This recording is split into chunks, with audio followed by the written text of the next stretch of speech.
आंदोलनस्थळी व्यवस्था करा. इलेक्शनचा खर्च आज मराठ्यांसाठी लावा.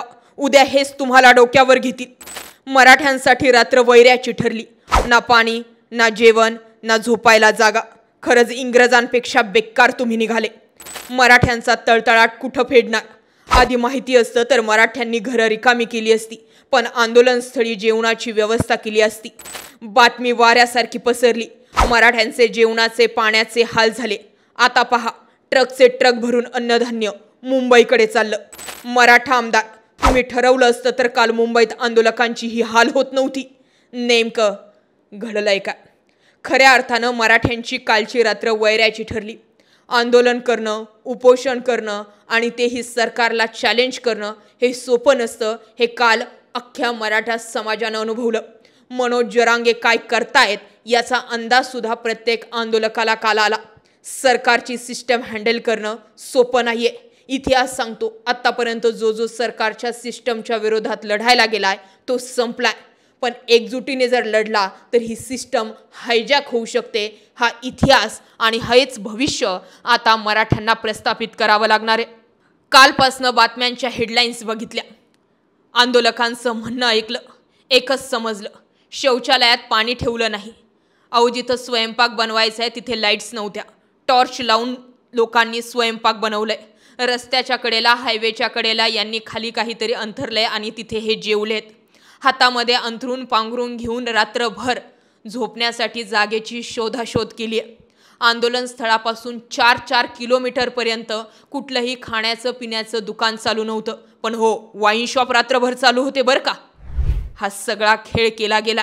वाटलं नव्हतं की असा काही खेळ होऊ शकतो. अख्ख्या मराठ्यांचा तळतळाट कुठे फेडणार? अगोदरच अंतरवाली सराटीत लाठीचार्ज झाला. तिथून पुढे हे आंदोलन चिघळलं आणि काल रात्री जो काही मुंबईमध्ये मराठा आंदोलकांसोबत खेळ झाला तो ऑफ रेकॉर्ड खेळ सरकारच्याच अंगावर येणारे.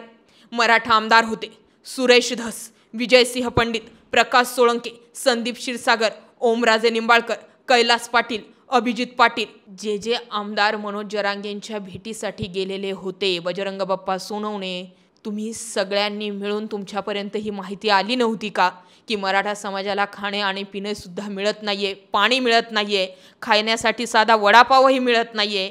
अहो, काहींनी पाण्यात बिस्किट बुडून खाल्लेले आहेत. तुम्ही ठरवलं असतं तर रात्रीची त्यांची सोय होऊ शकत होती.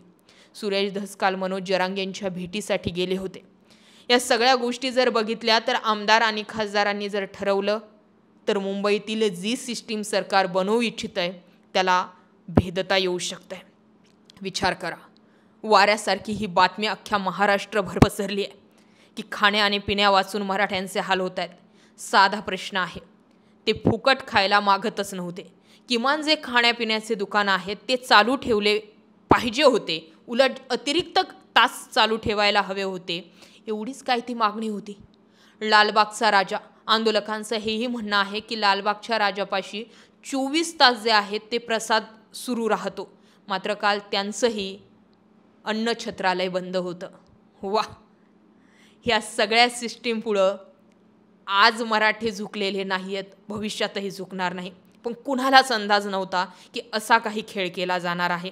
नाहीतर जे मराठे हजारो लाखोंच्या संख्येने गाड्या घेऊन सभांचा खर्च करू शकतात, JCB लावू शकतात, ते अन्नधान्य जे आहे त्यांच्या पोटाला ज्या 2 अन्नाचे कण लागणारे तेही ते सोबत घेऊन जाऊ शकतात.